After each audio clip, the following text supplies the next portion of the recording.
Proclamação do Evangelho de Jesus Cristo, segundo Mateus. Glória a vós, Senhor. Naquele tempo, Jesus foi à região de Cesareia de Filipe e ali perguntou a seus discípulos: Quem dizem os homens ser o Filho do Homem? Eles responderam: Alguns dizem que é João Batista, outros que é Elias, outros ainda que é Jeremias ou algum dos profetas. Então Jesus lhes perguntou: E vós, quem dizeis que eu sou? Simão Pedro respondeu: Tu és o Messias, o Filho do Deus vivo.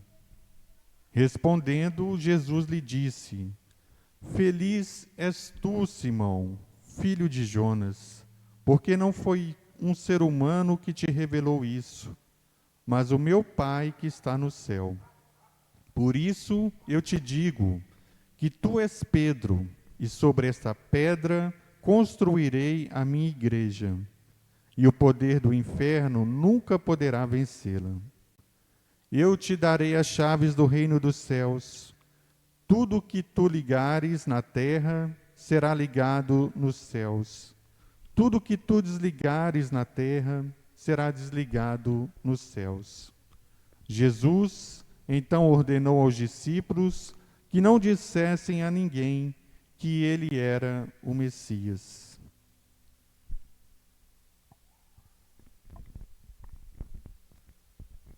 Palavra da salvação. Glória a vós, Senhor.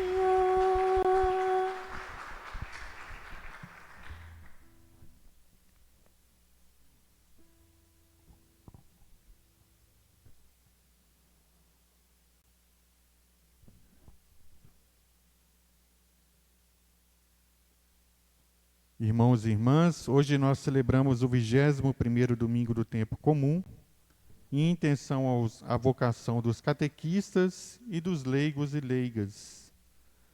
Na primeira leitura, no livro do profeta Isaías, o Senhor diz a Sóbina que ele será destituído do poder e em seu lugar ele iria colocar Eliacim.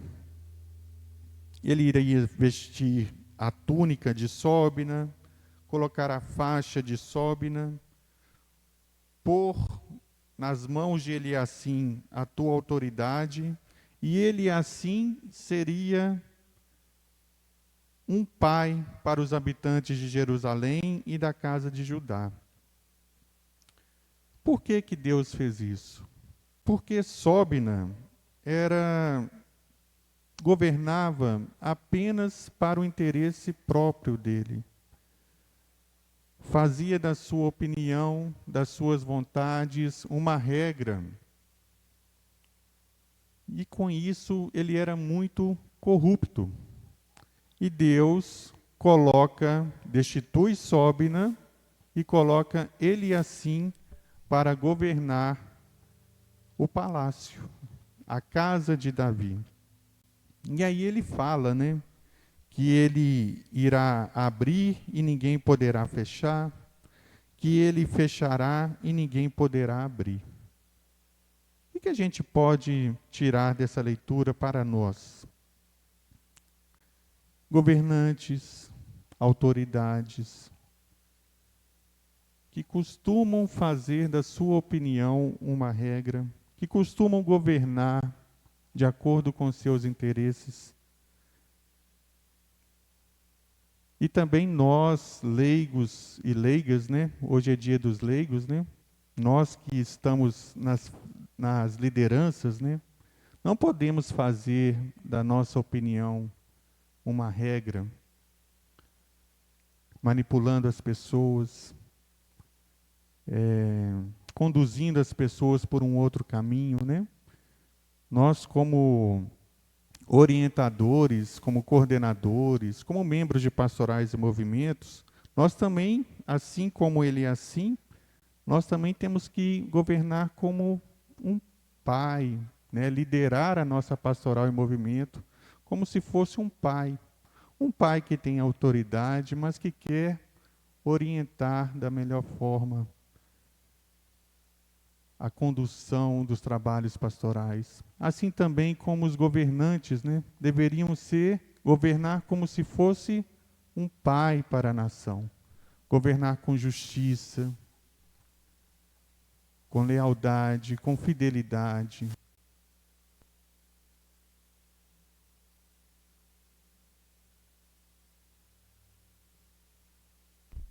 Como é difícil a gente encontrar governantes que atuam dessa forma, né? Assim também como nas pastorais e movimentos, nós também temos que governar com justiça, não fazer separação de pessoas, não diferenciar um tratamento de uma pessoa para o outro. Isso nos chama para o serviço, né?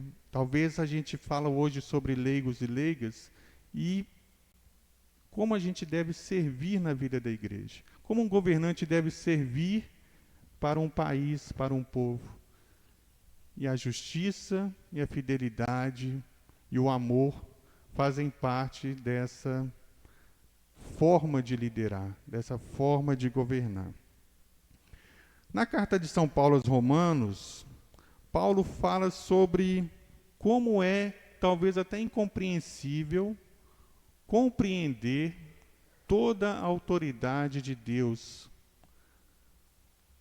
Como que às vezes a gente nem consegue interpretar os desígnios de Deus, por Ele governar com justiça, com amor, com fraternidade para conosco. E nem sempre aquilo que a gente compreende como justiça tem relação com a justiça divina, porque a gente quer sempre julgar, condenar, e a justiça de Deus, ela é totalmente diferente do que a gente imagina de julgamento, de justiça. Ela é cheia de misericórdia. Por que Paulo escreve isso? Porque o povo judeu, por um momento, por não ter reconhecido a autoridade de Jesus, talvez teria ficado por escanteio no plano da salvação. E Paulo escreve que mesmo o povo judeu não reconhecendo a autoridade de Jesus como Filho de Deus, eles também poderiam alcançar a salvação, porque Deus é misericordioso. No Evangelho, Jesus se reúne com os discípulos e pergunta para eles o que o povo está dizendo sobre mim. Jesus já tinha realizado muitos milagres, Jesus já tinha comunicado os seus ensinamentos. E aí Jesus queria saber o que o povo estava falando dele. Aí o povo fala, não, o pessoal está falando que o Senhor é João Batista, uns estão falando que o Senhor é Elias, outros estão dizendo que é Jeremias. Aí Jesus falou, não, tudo bem, eles estão dizendo isso, mas o que eu sou para vocês? E essa é a pergunta a pergunta mais importante que tem em todos os evangelhos. O que eu sou para vocês? E essa é a pergunta que Jesus faz para nós hoje. Pedro responde, tu és o Filho do Deus vivo, tu és o Messias. Mas essa pergunta pode ser feita hoje. Se a gente perguntar hoje para as pessoas, uns vão dizer que ele é um profeta, os muçulmanos reconhecem Jesus como um profeta, outros vão dizer que Jesus foi um político, outros vão dizer que Jesus sabia arrebanhar as pessoas. Muitos dizem que Jesus foi um homem muito bom, generoso, um homem que sabia conciliar as pessoas, que tinha boas ideias. Mas muitos enxergam Jesus como homem. E é essa pergunta que Jesus tem para nos dizer. O que ele é para nós? Pedro responde à luz da fé. Coisas que é difícil. Muitas pessoas não conseguem olhar para Jesus aos olhos da fé. Estão cegos. Enxergam ele como um homem muito bem intencionado, mas não enxergam ele como filho do Deus, o Messias. E aí a gente vê tanta ideologia nos dias de hoje, tantas ideologias entrando também na vida da igreja. E às vezes a gente vai se contaminando com essas ideologias. E aí às vezes a gente até começa a enxergar Jesus de uma outra maneira longe da fé. Porque a gente está sempre esperando a ação de Jesus na nossa vida, uma ação instantânea, rápida. E quando ela não vem, quando ela não chega na hora que a gente quer, a gente começa a enxergar talvez Jesus de uma outra forma. E aí a gente vai pegando uma ideologia aqui, uma ideologia ali, uma ideologia aqui. E quando você vê o Jesus que você crê, já está totalmente deformado de que quando você teve uma experiência de fé. A profissão de fé que Pedro fez a Jesus, nós fazemos todos os domingos quando a gente reza o creio. Mas a gente diz de coração ou é só uma oração repetida? Por isso que a gente tem que buscar Jesus, ter encontro com Jesus, encontro com a palavra, encontro na Eucaristia, para que a gente possa enxergar Jesus como o Filho de Deus, como aquele que é o Salvador, como aquele que veio para redimir o povo.